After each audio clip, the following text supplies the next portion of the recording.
कस्तूरी तिलकम ललाट पटले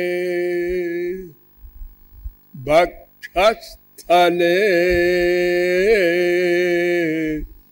कौस्तुभम्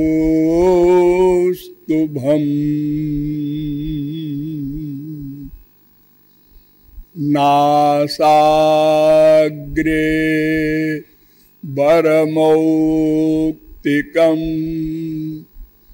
करतले वेणु करे कंकणम्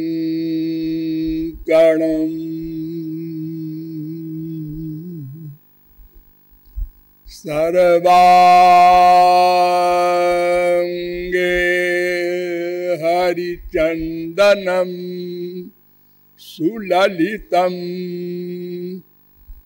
कंठे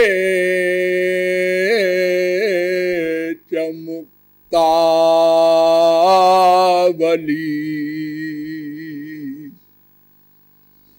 गोपस्त्री परिवेष्टितो विजयते गोपाल चूड़ामणि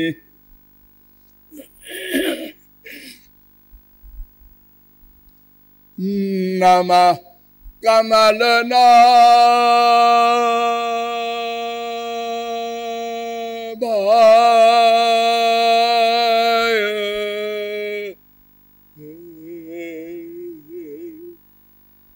नमः कमलमालिने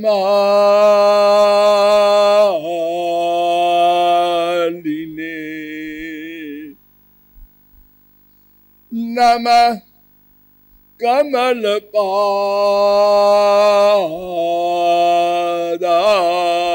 कमलपादाय नमस्ते कमलेक्षण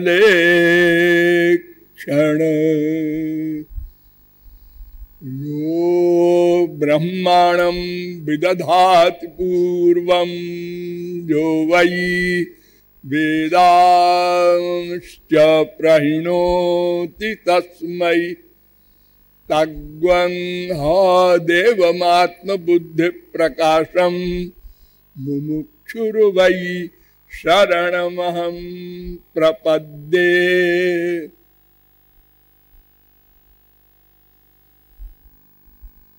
वृंदारक वृंद बंद्य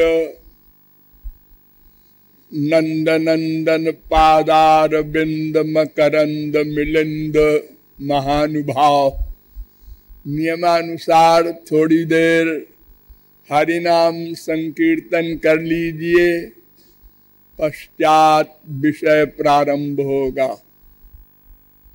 भजो गिरिधर गोविंद गोपाला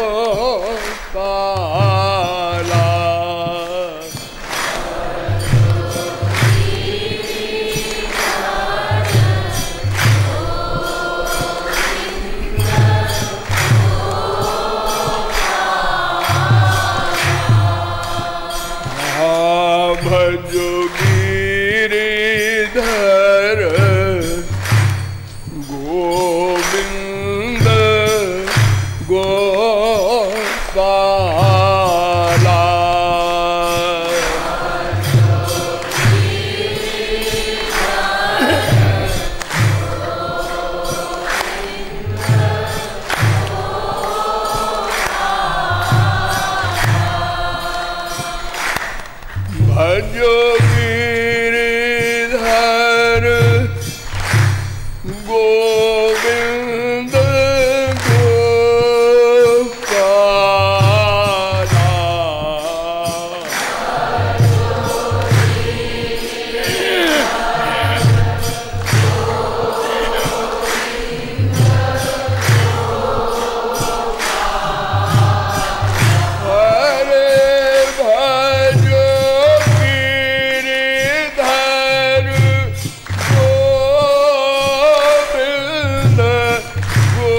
बोलिए वृंदावन बिहारी लाल की।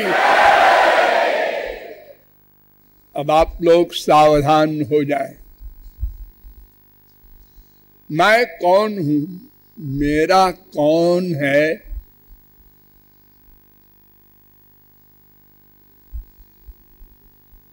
इन प्रश्नों को हल करना है। तदर्थ अब तक आप लोगों को बताया गया कि प्रत्यक्ष प्रमाण अथवा अनुमान प्रमाण से यह प्रश्न हल नहीं हो सकता। वो रीजन, वो कारण भी बताया गया और बताया गया कि शब्द प्रमाण के द्वारा यह प्रश्न हल किया जा सकता है। शब्द प्रमाण में 3 प्रस्थान बताए गए। उसमें श्रुति प्रस्थान के द्वारा अर्थात उपनिषदों के द्वारा आप लोगों को बताया गया कि यह मैं नाम का तत्व भगवान की शक्ति है। अर्थात एक भगवान भी है और एक माया भी है। मैं के अतिरिक्त ये 2 तत्व और भी हैं और ये तीनों सनातन तत्व हैं। और यह भी बताया गया कि ये तीनों तत्व स्वतंत्र नहीं है। जीव और माया ये भगवान की शक्ति है।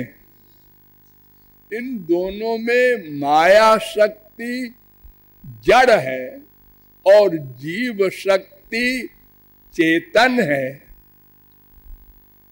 और यह जीव शक्ति न तो भगवान की पराशक्ति का अंश है, अर्थात पराशक्ति युक्त श्री कृष्ण का अंश भी नहीं है, और माया शक्ति युक्त श्री कृष्ण का अंश भी नहीं है। क्यों? यदि पराशक्ति युक्त श्री कृष्ण का अंश होता तो श्री कृष्ण के सारे गुण होते।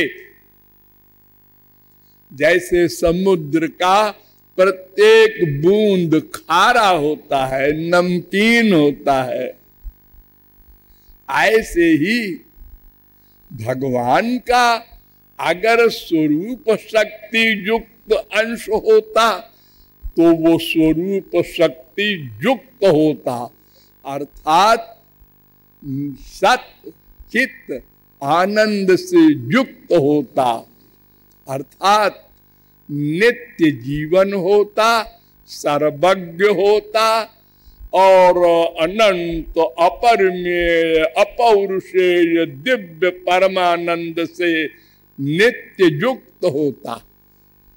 किंतु ऐसा नहीं है।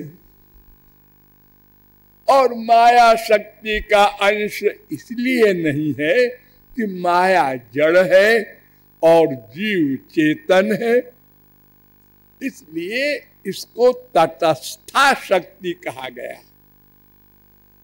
यत् तटस्थम तु चिद्रूपम स्वसंवेद्याद् विनिर्गतम रंजितम गुणरागेण सजीव इति कथ्यते।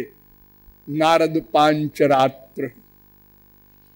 ये भगवान के पास है, क्योंकि दोनों चेतन हैं,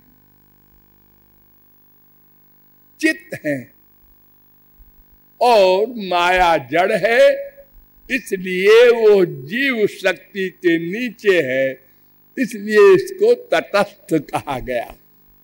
और कहा गया कि भगवान से जीवों का भेदा भेद संबंध है, अर्थात कुछ अंश में अभेद है, एकत्व है, और कुछ अंश में भेद भी है। और यह भी बताया गया कि जीव शक्ति और माया शक्ति भगवान के अधीन है, स्वतंत्र नहीं है। और यह भी बताया गया कि ये दोनों शक्तियां भगवान श्री कृष्ण में अंतर्भुक्त हैं, पराशक्ति भी जीव शक्ति भी। हाँ, क्यों जी? अगर पराशक्ति भी भगवान के भीतर है और जीव शक्ति भी भगवान के भीतर है, तो पराशक्ति का प्रभाव जीव पर क्यों नहीं आया? ये माया शक्ति का प्रभाव क्यों पड़ा है? और ये वो तो बड़ी प्रबल शक्ति है, पराशक्ति, उसको माया को भगा देना चाहिए था। जीव में भी पराशक्ति आ जानी चाहिए थी। जब एक ही स्थान पर पराशक्ति भी है, जीव शक्ति भी है, माया शक्ति भी है, तीनों शक्तियों का शक्तिमान भगवान है। जैसे आग प्रकाश भी करती है, जलाती भी है, तो ये दोनों शक्तियां एक जगह रहती हैं आग में। ऐसा नहीं है कि जलाने की शक्ति अलग रहती हो, प्रकाश करने की शक्ति अलग रहती हो। देखो, आप लोग प्रकाश में बैठे हैं, कोई जल रहा है, ये आ गई तो है, इसको बिजली बोलो, कुछ बोलो, तो ये पराशक्ति जीव शक्ति में प्रकट क्यों नहीं होती? तो इसका भी उत्तर है वेदांत में। पुंस्त्वादिवत् तस्य सतोभिव्यक्त योगात् 2:3-31। अर्थात जैसे 5 वर्ष के बच्चे में काम दोष नहीं होता, प्रकट नहीं होता, वो कामातीत परमहंस नहीं है, वो काम क्रोध लोभ मोह सबसे युक्त है, तुरंत का पैदा हुआ बच्चा भी, क्योंकि मायाधीन है, लेकिन वो प्रकट नहीं होता। किशोर अवस्था में स्वयं प्रकट होता है। ऐसे ही भगवान का एक स्वरूप है ब्रह्म। द्वे भाव ब्रह्मणो रूपे मूर्तं चैवा मूर्तं च। बृहदारण्यकोपनिषद 2:3-1। निराकार ब्रह्म के प्रकांड प्रवक्ता आदि जगत गुरु शंकराचार्य ने भी माना। द्विविधम ही ब्रह्म अवगम्यते। 2 प्रकार का ब्रह्म का स्वरूप होता है, मूर्तं चैवा मूर्तम द्वे एव ब्रह्मणो रूपे। तो निराकार ब्रह्म श्री कृष्ण का ही तो रूप है ना। हाँ हाँ, अद्वैत तत्व एक ही होता है, वो है श्री कृष्ण, उन्हीं का स्वरूप है ब्रह्म। लेकिन ब्रह्म में श्री कृष्ण की सब शक्तियां प्रकट नहीं होती, केवल स्वरूपानंद, केवल अपनी सत्ता की रक्षा, बस। न वो रूप धारण है, न नाम है उसका, न गुण है, न लीला है, कुछ प्रकट नहीं होता है सब। जैसे एक बीज होता है गेहूं का, चने का, बोरे में बंद है साल भर से, उसमें अंकुर नहीं पैदा होता है, सब उसमें। कैसे मालूम होता है? सब है, खेत में डाला किसान ने अक्टूबर में, ओ 1 महीने में अंकुर पैदा हुआ, 2 महीने में पेड़ हो गया, 3 महीने में फल आ गए। ये कहां से आ गए? उसमें थे लेकिन प्रकट नहीं थे। ये भगवान की शक्ति का कमाल है। तो उन्हीं भगवान की शक्ति का एक कमाल है कि ब्रह्म में भगवान संबंधी शक्तियों का प्राकट्य नहीं होता। ऐसे ही जीव में पराशक्ति का प्रभाव नहीं होता, यद्यपि भगवान के ही भीतर पराशक्ति, जीव शक्ति, माया शक्ति, तीनों ही शक्तियां अंतर्भुक्त हैं। आगे चलो। तो क्यों जी ये भेदा भेद प्रकाश जो आप कहते हैं, इसको जरा डिटेल में बताइए, क्योंकि हमारे संसार में तो ऐसा नहीं होता। आग जलाने का काम करती है तो आग बर्फ का काम नहीं कर सकती, बर्फ ठंडा करने का काम करता है, वो जलाने का नहीं कर सकता। सूरज प्रकाश का कार्य करता है, सब एक एक कार्य करते हैं। और भगवान में ये दो बातें कैसे हैं? हमसे भगवान से भेद भी बताते हैं आप और अभेद भी बताते हैं। हाँ, क्यों? पहले एक फिलॉसफी समझिए। शक्ति और शक्तिमान, ये दो पर्सनैलिटी होती हैं। इनमें भेद भी होता है, अभेद भी होता है। देखो, घड़ा है, अगर आपको सुराही मंगाना है तो आप क्या बोलेंगे? ए सुराही लाना। आप ये तो नहीं बोलेंगे ए मिट्टी लाना। अरे मिट्टी का तो है सुराही। सोने का ही कुंडल बना, हैदराबाद टॉप से लाना। अब ये तो नहीं आप कहेंगे कि श्रीमती जी सोना मंगा रही हैं। एक है, लेकिन फिर भी भेद है व्यवहार में। तो भगवान भी चित्त है, चित्त माने चेतन,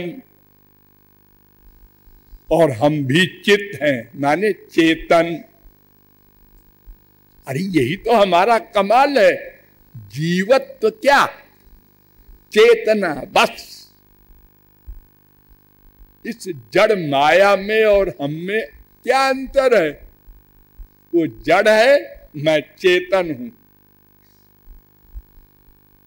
हमारे हाथ पैर आंख नाक सब काम करते हैं, जड़ वस्तु के कुछ नहीं है। हम स्वयं चैतन्य हैं और जहां रहते हैं उसको भी चैतन्य बना देते हैं।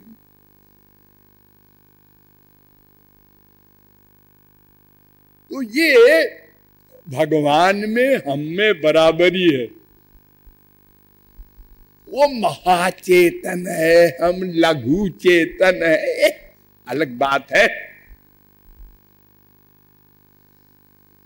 एक के पर्स में 1 करोड़ है, एक के पर्स में 10 रुपया है, गरीब है तो पर्स।